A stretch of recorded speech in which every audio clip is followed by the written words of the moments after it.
You are programmed to always chase price, always one step behind the market. That's because the big players hunt liquidity, creating the moves others try to follow. Today I'll teach you how to spot and trade liquidity just like the pros. When you first started trading, you probably learned about support and resistance, chart patterns, and other basic stuff. Many brokers even offer free education on these topics. But why? It's not just to be nice. They want lots of traders using the same strategies. Because this creates predictable liquidity that can be exploited. Think about it. If most traders are using the same methods, it's easy for big banks and institutions to predict what they'll do. They can use this knowledge to move the market in ways that benefit them. It's like setting up dominoes. Once they're all lined up, it just takes a little push to create a big effect. This is liquidity. In its simplest form, liquidity refers to the orders or money present in the market. Market prices move based on the flow of buy and sell orders. More buying pressure pushes prices up, while more selling pressure pushes prices down. For substantial price movements to occur, the market needs to interact with areas of high order concentration, also known as liquidity. So liquidity means all the buy and sell orders waiting to be filled. Now, here's the interesting part. If there isn't enough liquidity, the big players, the smart money, will create it. For big traders like banks or hedge funds, liquidity is critical. They deal with large amounts of money. In less liquid markets, their big trades can push prices around a lot. This makes it hard for them to buy or sell without losing money. Now, if you understand where liquidity sits, you can identify magnet areas, those price levels that attract price movement. Your main task is to find liquidity pools. Liquidity pools are like busy trading spots in the market. They're areas where lots of buy and sell orders gather, and they form at key price levels. These could be previous highs or lows, round numbers, or other important points. We'll talk about these in a minute. Now, traders often place their orders at these levels, creating a cluster of potential trades. And there are different types of liquidity pools. Major liquidity pools, which form at the highs and lows of longer time frames. These are big, important levels that many traders watch. You might see them on weekly, monthly, or even yearly charts. Medium liquidity pools that show up on shorter time frames, like 1-hour charts. These are still significant, but not as big as the major pools. And minor liquidity pools that appear on very short time frames, like 1-minute or 5-minute charts. These are smaller and might only matter for very short-term traders. Liquidity pools work by attracting price. When price approaches a liquidity pool, a few things can happen. It might reverse, as lots of orders get filled at that level, or it might pause there before continuing. Sometimes, it might even break through quickly if there's enough momentum. And big players are constantly trying to hunt these liquidity pools. They often push price to these levels to trigger a bunch of orders, causing a sharp move. So liquidity zones are key areas where smart money players often target to protect their positions and to trap other traders. These zones act like magnets for price, drawing it in and often causing significant moves. So let's talk about each type of liquidity zone and how smart money uses them to their advantage. First area is around structural highs and lows. These are major turning points in price action. The peaks and valleys you see on a chart that stand out from the rest. Smart money loves these spots because they know traders often place their stop losses just beyond them. Let's say we have a strong uptrend with a series of higher highs and higher lows. Traders often jump on these trends, placing their stops just below the most recent low. And smart money knows this. They often push the price down, breaking that low, and triggering all those stop losses. This flood of sell orders drives the price down further, often before smart money steps in to buy, at a discount. The same happens in downtrends. Retail shorts place their stops above recent highs. Smart money spike the price up, hit those stops, then drive the price back down. To spot these zones, look for clear swing highs and lows. The more obvious they are, the more likely they are to attract attention. Trend lines are another favorite tool of traders.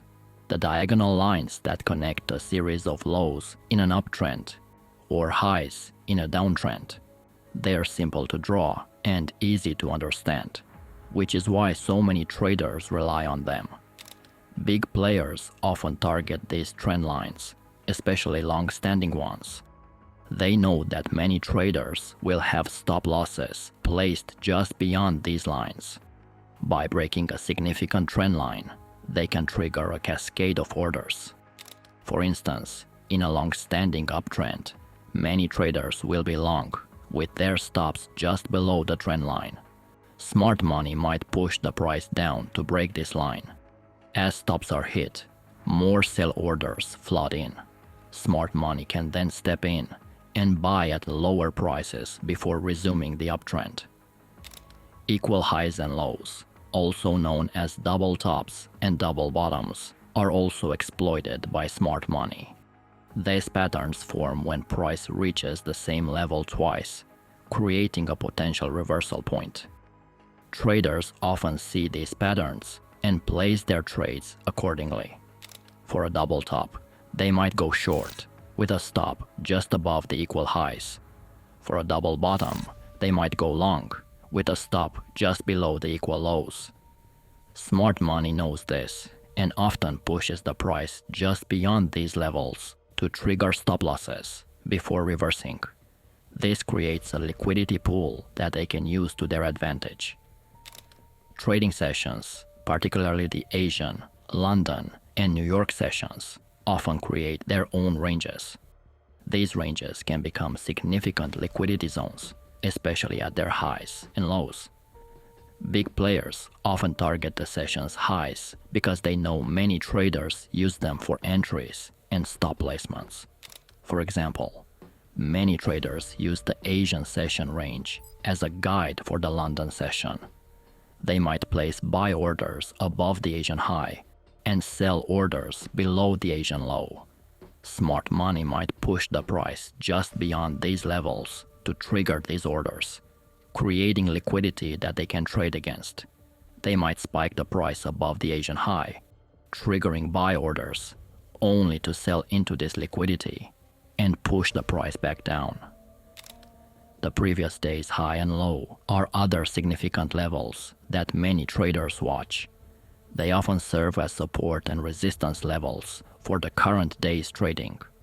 Again, the big boys frequently target these levels.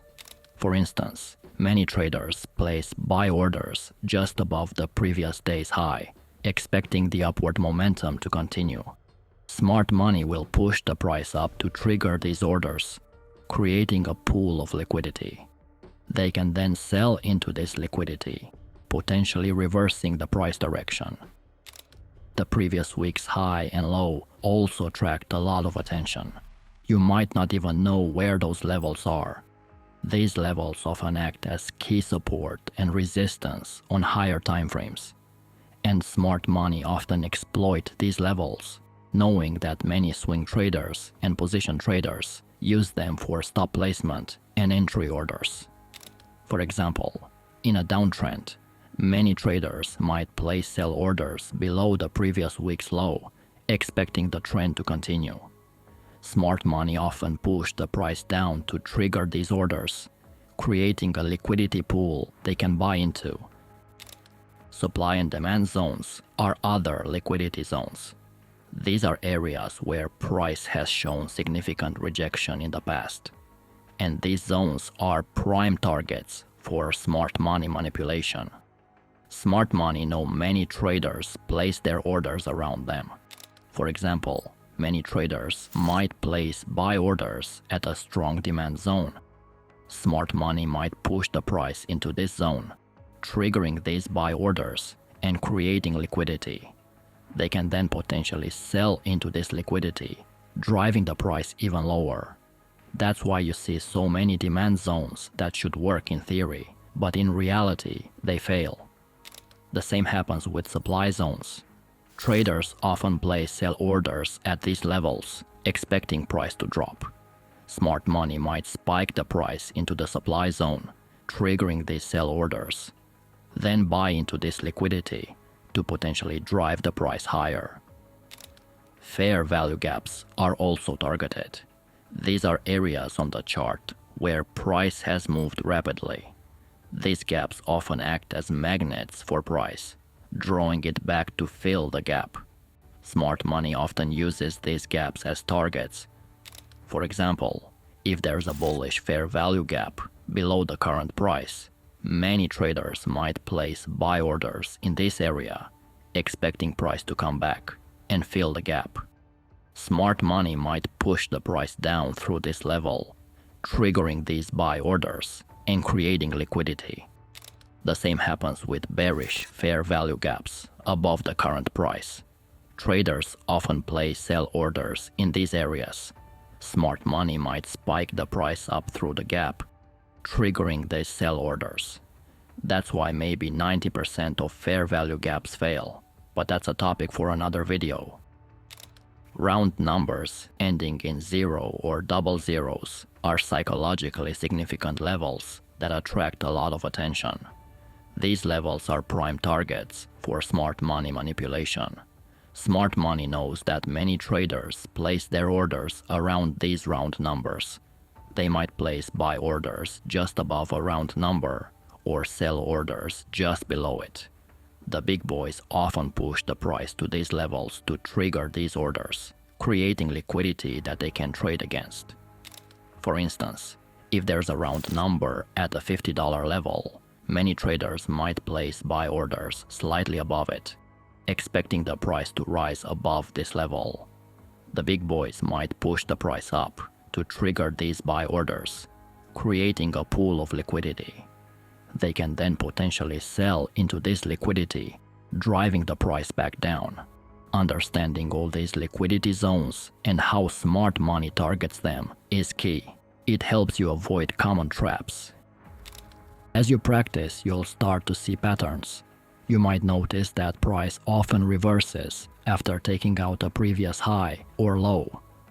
Or you might see that certain levels keep causing price to pause or reverse. And please don't just draw liquidity zones all over your chart. Focus on the most important ones. Too many zones can make your analysis confusing. Also, pay attention to how price reacts when it reaches a liquidity zone. Does it reverse sharply? Does it pause and then continue? Or does it blow right through? This can give you clues about the strength of the move and what might happen next.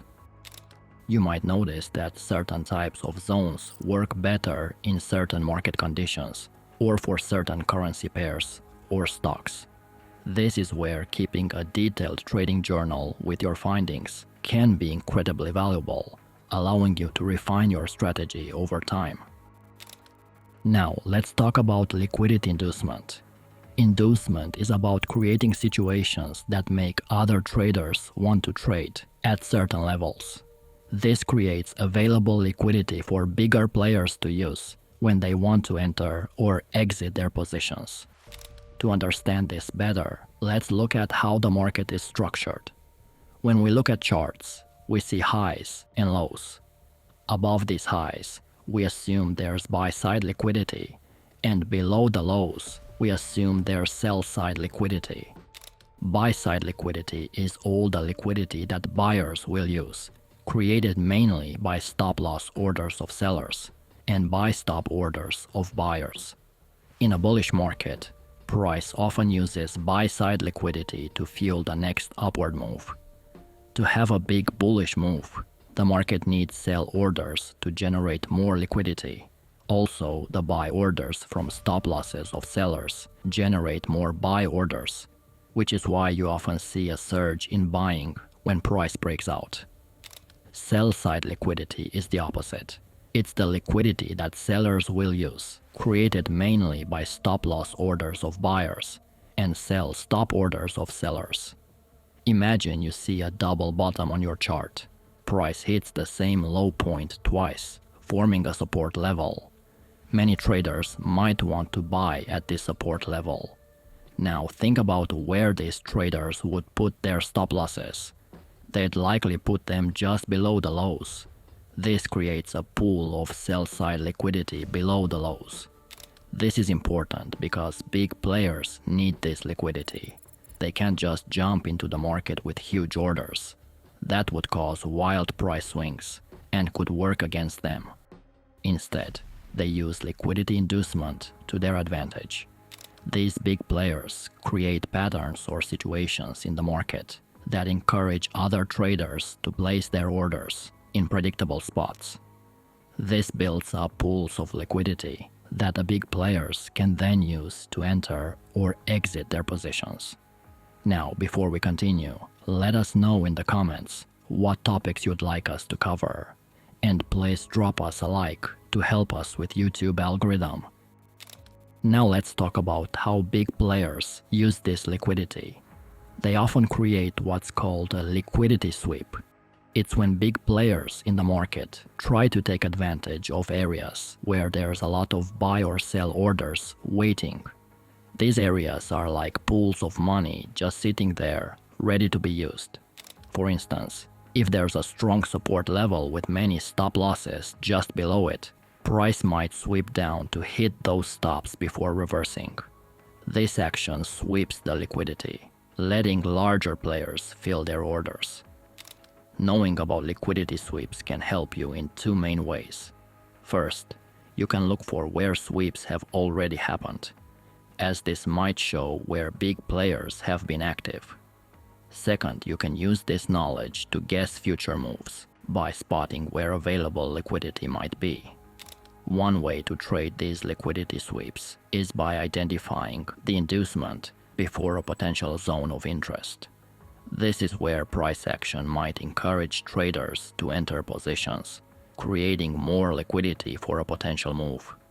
For example, if you're looking at a possible buy zone, you might see price dip below a previous low before the main move up. This dip could make sellers enter short positions or exit longs, creating liquidity that larger players can use to enter their long positions. Liquidity goes hand in hand with market structure.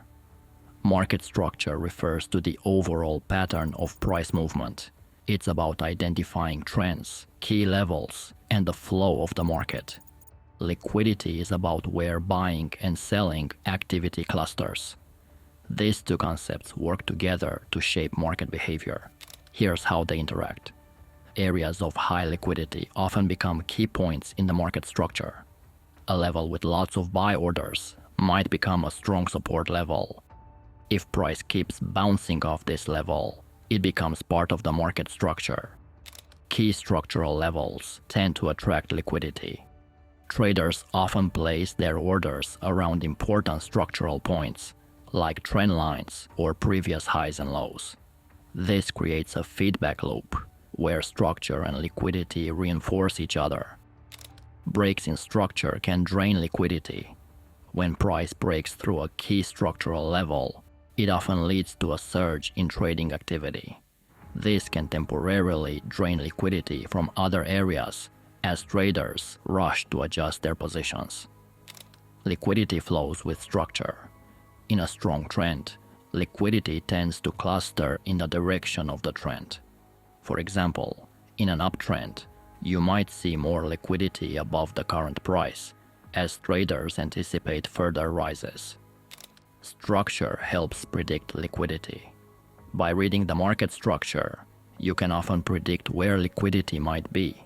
For instance, after a series of higher lows in an uptrend, you can expect liquidity to gather below each of these lows.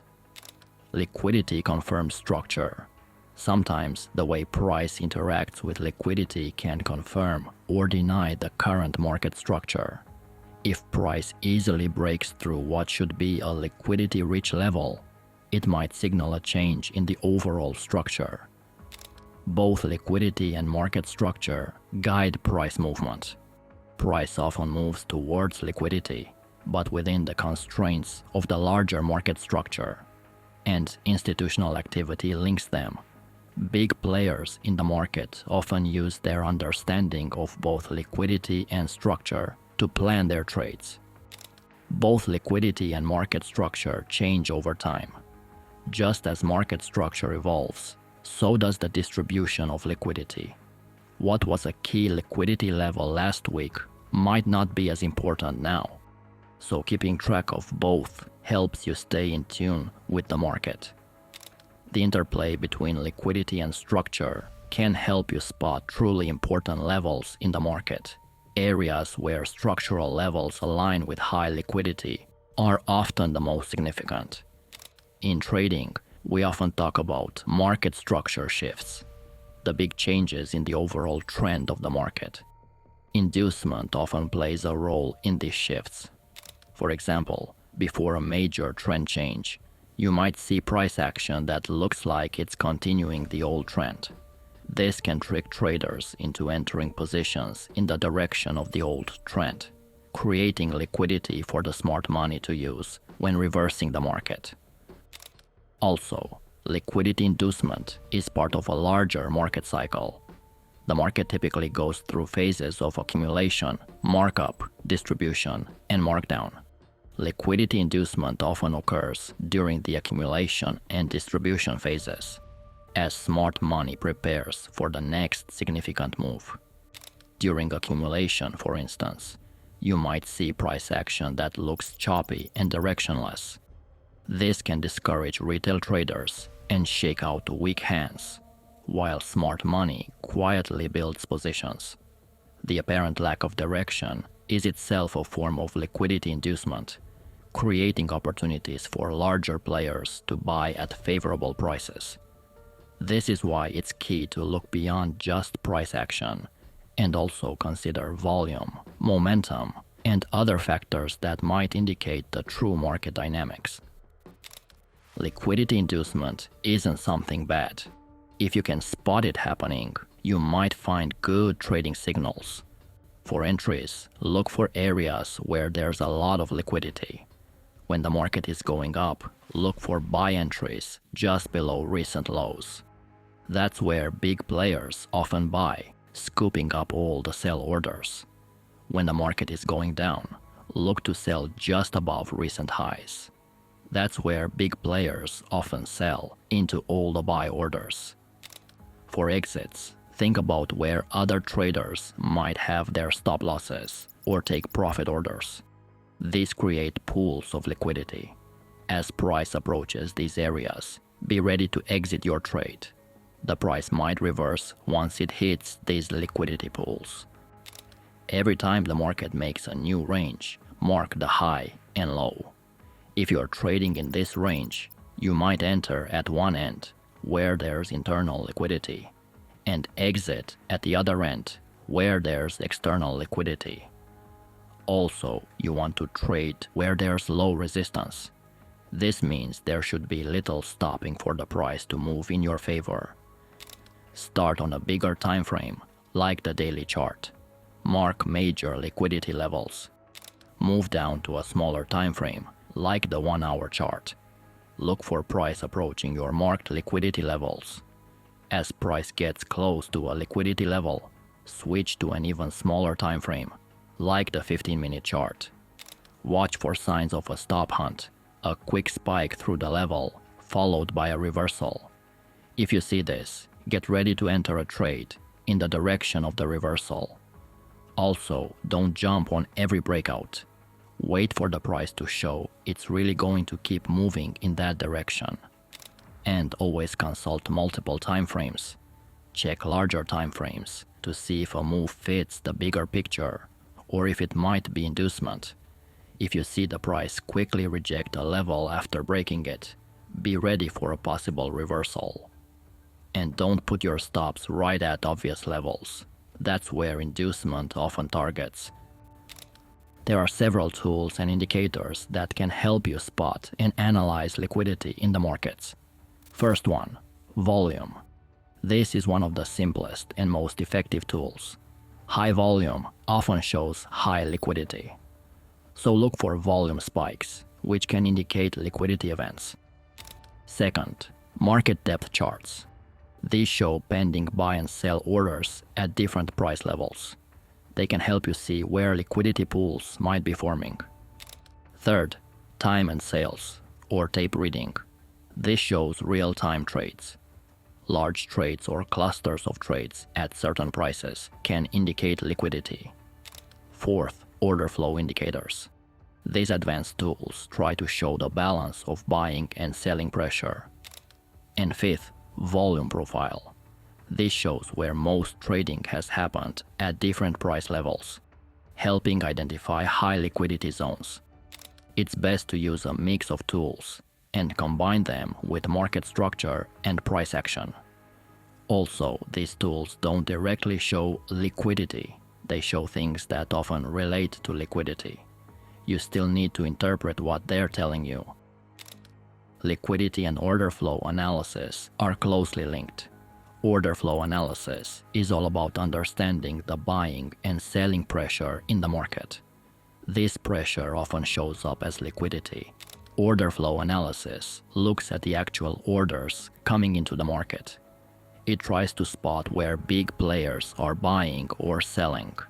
Basically, order flow analysis can help you find where liquidity is building up, when liquidity is being used up, and potential price levels where big players might be active. In order flow analysis, you need to get familiar with several concepts. First one, volume clusters. Order flow analysis often looks for clusters of orders at certain prices. These clusters are actually liquidity pools. Next concept is absorption. When a price level absorbs a lot of orders without moving much, it's often a sign of high liquidity. Here's a familiar concept, imbalances. Order flow tools might show imbalances between buy and sell orders. These imbalances can create or drain liquidity. It's a lot to talk about, but that's a topic for another video. Retail traders like you and me can level the playing field by using liquidity analysis to compete with institutional traders. Here's how. Know the closest liquidity pools. Mark the areas where lots of buy or sell orders cluster. When price hits these spots, it often bounces or breaks through fast. You need to be ready for both scenarios. Watch for traps and liquidity sweeps. Big players set traps to trick small traders. They often push price to key levels. Don't fall for these fakeouts. Use multiple timeframes. Check both higher and lower timeframes. This gives you a fuller picture of liquidity across different market views. It helps you spot potential reversals or continuations more accurately. Track order flow. Pay attention to how orders are coming in. Look for big buy or sell walls in the order book. These can signal where institutions are placing their orders. Identify liquidity gaps. These are areas on the chart with little trading activity. Price often moves quickly through these zones. Knowing where they are can help you set better entry and exit points. Study market structure. Look for key swing highs and lows. These often mark areas of high liquidity. Focus on session overlaps. When major trading sessions overlap, liquidity tends to increase. This can lead to bigger price moves. Use these times to your advantage. Many traders jump on breakouts only to get burnt. Instead, look for pullbacks to liquidity zones after a breakout. This is often where smart money enters. Use volume profile. This tool shows you where the most trading has happened at different price levels. High volume nodes often act as strong liquidity areas. Now, if you want to learn other smart money tactics, you need to watch one of these videos next.